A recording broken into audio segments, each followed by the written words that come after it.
Assalamualaikum warahmatullahi wabarakatuh.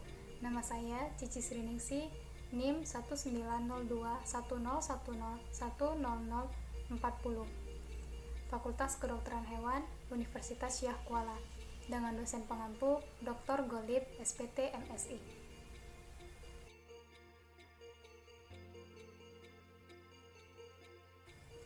Dalam video kali ini, saya akan menjelaskan bagaimana sistem kerja hormon lapar dan kenyang di dalam tubuh kita.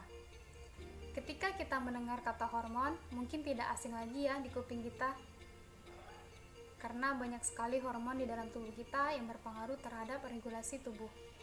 Jadi sebenarnya hormon itu apa sih? Hormon berasal dari bahasa Yunani, yaitu hormon yang artinya menggerakkan. Hormon adalah zat kimia yang dihasilkan oleh kelenjar endokrin dalam skala kecil yang berpengaruh terhadap aktivasi sel di dalam darah, dan sisanya ada di cairan ekstrasel menuju ke sel target untuk mempengaruhi sel lain. Jadi, hormon itu akan bekerja sesuai dengan sel targetnya. Di dalam tubuh kita terdapat dua hormon yang berperan penting dalam mempertahankan energi di dalam tubuh, yaitu hormon leptin dan grelin. Kedua hormon inilah yang bekerja sama dengan otak, yakni di bagian hipotalamus. Tubuh saat memberi sinyal kepada bagian hipotalamus ini menggunakan berbagai media, melalui sirkulasi darah dan saraf yang menuju otak.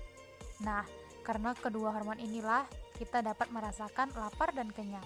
Perasaan lapar yang dibawa oleh hormon grelin dan perasaan kenyang dibawa oleh hormon leptin. Bagaimana hormon grelin memberikan rasa lapar kepada kita?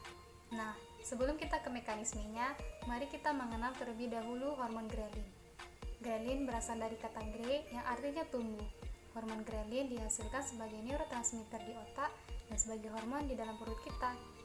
Hormon grelin banyak dihasilkan oleh kelenjar oksigenik di dalam lambung.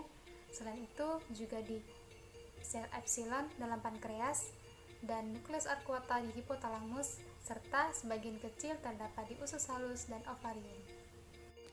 Ketika kamu bangun di pagi hari, perut kamu pasti kosong, dan itu melepaskan hormon lapar yang dikirim ke hipotalamus di otak. Kadar insulin kamu sedang rendah, karena kamu belum mengkonsumsi makanan dalam semalam. Kamu mulai merasa lapar, kamu mengkonsumsi makanan dan perut kamu mulai terisi dan menjadi terdistorsi.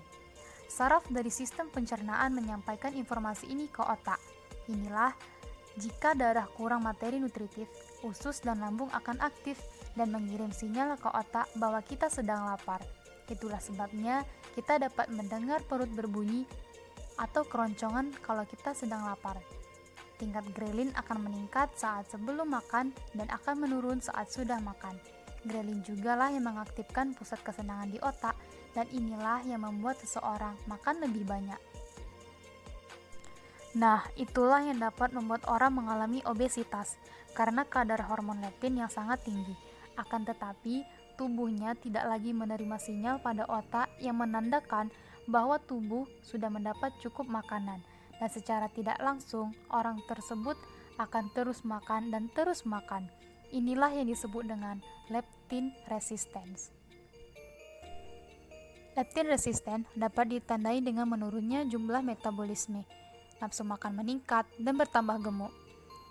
Hal ini berhubungan dengan pusat kesenangan dalam otak, yaitu di nukleus accumbens, yang melepaskan dopamin yang menyebabkan keinginan untuk makan tertentu yang diinginkan, misalnya makanan cepat saji, makanan ringan, makanan yang tidak sehat. Sayangnya, leptin resisten yang berkembang dengan obesitas justru membuat kita lebih sulit untuk menolak makanan tersebut, makanan yang menimbulkan kesenangan. Ini diakibatkan oleh pelepasan dopamin. Apabila dopamin terlalu berlebih di dalam tubuh kita juga tidak bagus. Nah, itu tadi tentang hormon grelin. Sekarang kita akan mengetahui bagaimana hormon leptin memberikan rasa kenyang kepada kita. Saat asupan energi di dalam tubuh kita sudah dirasa cukup, maka hormon leptin lah yang akan mengambil peran mengirim sinyal ke otak bahwa kita sudah kenyang. Hormon leptin dihasilkan oleh sel adiposa, jantung, dan plasenta. Semakin banyak sel adiposa di dalam tubuh, maka semakin banyak hormon leptin yang akan dihasilkan. Mekanisme kerja dari hormon leptin tidak seluruhnya sama dengan mekanisme kerja hormon grelin. Mekanisme rasa kenyang terdapat dua macam, yakni di bagian otak dan bagian lambung. Di tingkat otak, kita akan merasa kenyang karena fungsi-fungsi nukleus arcuata. Dari nukleus arcuata menuju ke inti paraventrikular dari hipotalamus yang menghambat hipotalamus lateral dan akson-akson dari sel pekat terhadap rasa kenyang, memberikan sinyal kenyang ini dari inti paraventrikular yang memicu rasa kenyang. Dan di saluran pencernaan menyatakan bahwa rasa kenyang berasal dari perut, menandakan perut sudah banyak terisi makanan. Selain itu, leptin juga memberitahu otak kapan harus berhenti mengunyah dan kapan harus berhenti makan. Membantu merespon rasa kenyang, mengendalikan nafsu makan, dan mencegah makan berlebihan.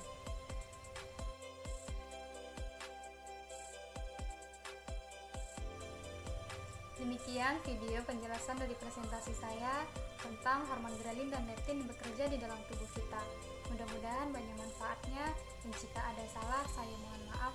Dan saya ucapkan terima kasih kepada dosen pengampu saya, Dr. Goldip, SPT, MSI. Demikian dan sekian. Assalamualaikum warahmatullahi wabarakatuh.